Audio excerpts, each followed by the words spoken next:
Hello, bienvenue sur C0, CZ pour te servir, j'espère que tu vas bien. Bon, je sais pas si tu as vu la vignette, c'est sombre, le marché se porte pas bien. Malgré tout, on voit quand même une décélération de la chute et ça, c'est plutôt quand même une bonne nouvelle. Elle était quand même assez violente. Alors évidemment, j'ai fait cette vidéo la veille, donc peut-être qu'on va avoir une bonne surprise pendant la nuit, au moment où toi tu vois cette vidéo. Mais du coup, la question qu'on se pose, c'est est-ce que ça va continuer comme ça ou est-ce qu'il y a quand même un espoir que ça remonte enfin? Et tu vas voir, j'ai une réponse pour toi. Et également les actualités, dont Arbitrum qui est complètement en PLS. Bref, on regarde ça dans cette vidéo. Allez, let's go!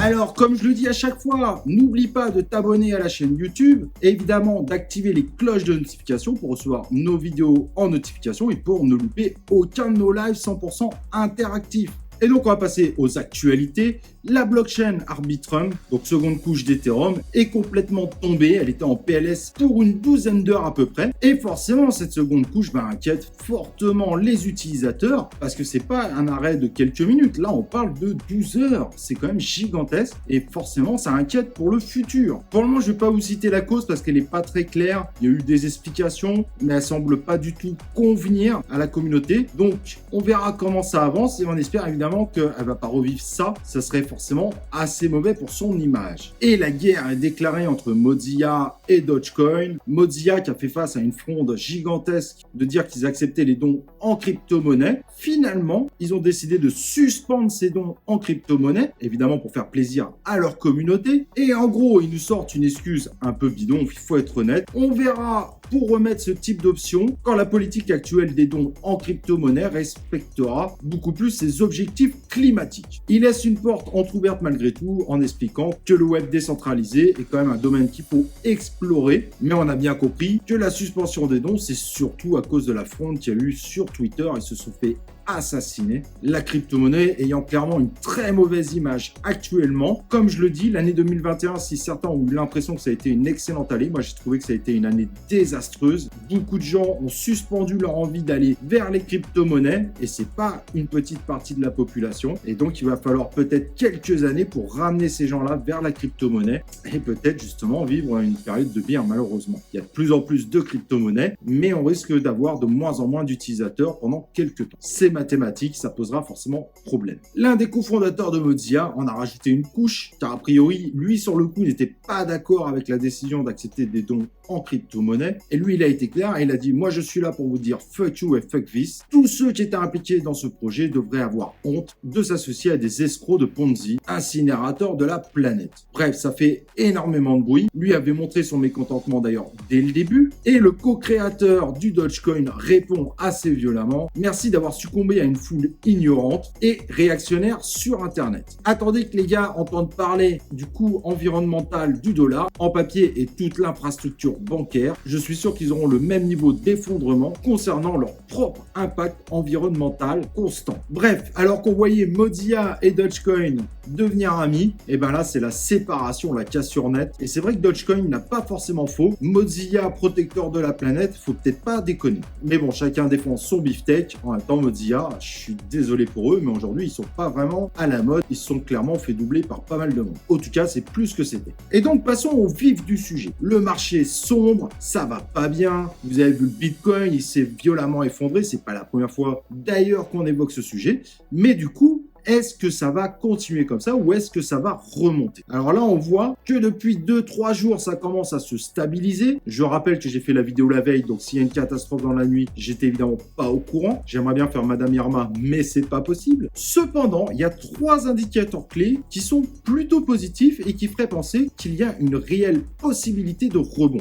Alors on sait évidemment que dans le trading du Bitcoin, les gens veulent à tout prix se rappeler des anciens modèles pour essayer de les appliquer. Par exemple, la Alt Season, c'est quelque chose qui n'existera pour le moment jamais plus. En tout cas, pas sous la même forme, mais plutôt par type de projet. On l'avait dit, on avait eu plutôt raison sur le coup. Et donc, 3 indicateurs nous montrent qu'un rebond est réellement possible. Cependant, évidemment, on va voir si ces indicateurs, encore une fois, vont nous prouver qu'ils ont raison. Le premier indicateur, c'est le flux de dormance de Bitcoin. Je vous propose le graphe qui est proposé par Glassnode. Ça vous permet de voir un petit peu l'explication de mes propos en image. Et donc le flux de dormance, en gros, c'est la capitalisation actuelle du Bitcoin et sa dormance annualisée. Cet indicateur est exprimé évidemment en dollars. Et normalement, quand cet indicateur descend en dessous de 150 000 $, on est plutôt dans une zone verte. Et cette zone a été atteinte 2 fois ces 2 dernières années. Et il faut savoir, comme vous pouvez le voir sur le graphe, au moment où on est rentré dans cette zone, le Bitcoin a rebondi. Alors ça ne veut pas dire qu'il va aller aux 100K ou aux 150K, mais ça veut dire qu'on va repartir vers une période haussière. À voir évidemment si cette fois cet indicateur répond présent et une fois de plus prouve que le Bitcoin va repartir à la hausse. En tout cas, c'est intéressant de voir car évidemment dans le passé c'était le cas. L'autre indicateur à regarder, c'est l'indicateur de risque de réserve.